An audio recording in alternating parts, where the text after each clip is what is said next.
Ringer selected saline देने से गर्भवती महिला की मौत को लेकर मेदिनीपुर में हंगामा मचा हुआ है।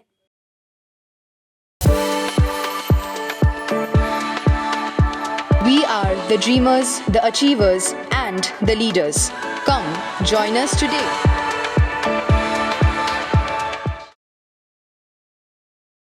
मंगलवार को सिलीगुड़ी के विधायक शंकर घोष ने सिलीगुड़ी थाने में पश्चिम बंग फार्मास्यूटिकल स्लाइन के खिलाफ एफआईआर दर्ज करवाई है।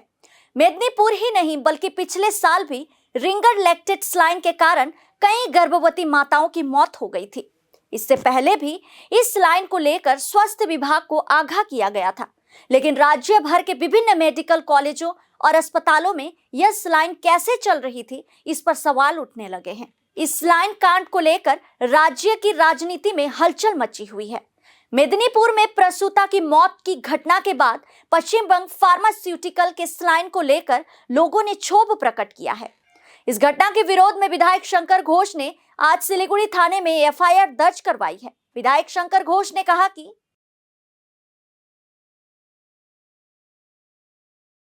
শিলিগুড়ির বিধায়ক তথা জনপ্রতিনিধি হওয়ার কারণে আপনারা জানেন যে মিদনাপুরের মেডিকেল কলেজ এবং হসপিটালে প্রসূতি মায়ের মৃত্যু এবং পরবর্তীকালে আপনারা এটাও দেখেছেন যে অন্যান্য অসুস্থ প্রসূতি মায়েদেরকে এসএসকেএমে হসপিটালে নিয়ে যাওয়া হয়েছে। আমি এবং আমরা এটা মনে করছি যে এটা ক্রিমিনাল অফেন্স। জেনে বুঝে প্রসূতি মায়েদেরকে মৃত্যুর দিকে ঠেলে দেওয়া হয়েছে।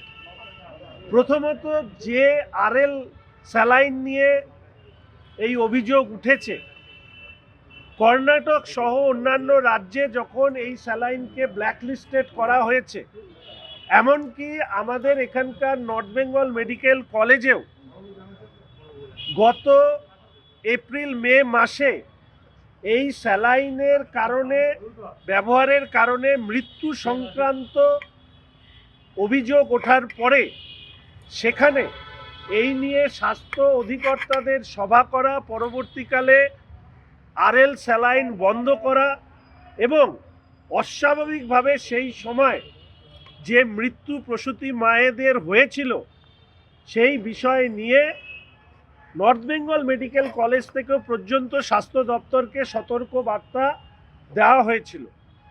এই রকম একটি স্যালাইনকে কিভাবে রাজ্য জুড়ে চলতে দেওয়ার অনুমতি আমাদের স্বাস্থ্য দপ্তর দিয়েছে সেটা তারা বলতে পারবেন।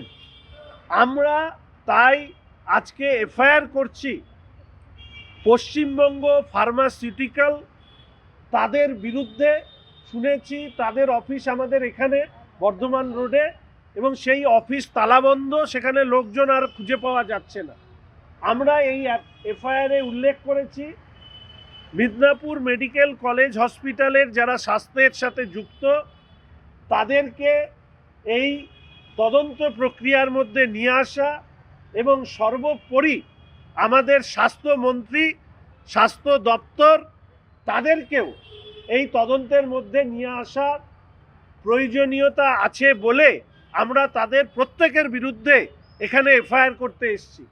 আমরা মনে করি যে পশ্চিমবঙ্গের পাবলিক লাইফ অর্থাৎ স্বাস্থ্য ব্যবস্থা, পাবলিক হেলথ আজকে এই সরকার তথা স্বাস্থ্যমন্ত্রীর হাতে নিরাপদ নয়। যেভাবে একটি ব্ল্যাকলিস্টেড স্যালাইনের মধ্যে দিয়ে প্রসূতি মায়ের মৃত্যুর মতন ঘটনা ঘটেছে, না জানি এই ধরনের ঘটনা রাজ্যে আর কতগুলো ঘটেছে।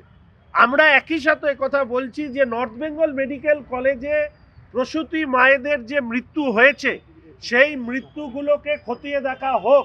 সেক্ষেত্রে আরএল স্যালাইনের ব্যবহার এই মৃত্যুগুলোকে ডেকে নিয়ে এসেছিল কিনা সেটা এই মুহূর্তে তার পরিবার না বলতে পারলেও সেই সময়কার যে সভা ইত্যাদি হয়েছে সেইগুলোকে প্রকাশ করা হোক।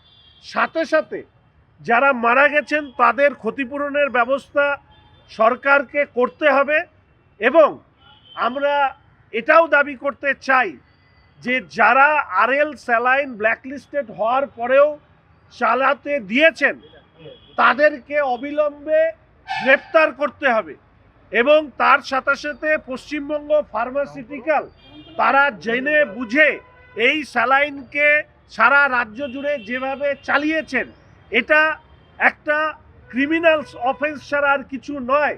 ফলে তাদের বিরুদ্ধেও একই ধরনের ব্যবস্থা নেওয়ার আমরা আবেদন করছি বা অনুরোধ করছি। সর্বোপরি রাজ্যের স্বাস্থ্য দপ্তর এবং স্বাস্থ্য অধিকর্তা স্বাস্থ্যমন্ত্রী তাদেরকে তদন্তের আওতায় এনে অবিলম্বে স্বাস্থ্যমন্ত্রীর পদত্যাগ দাবি করছে।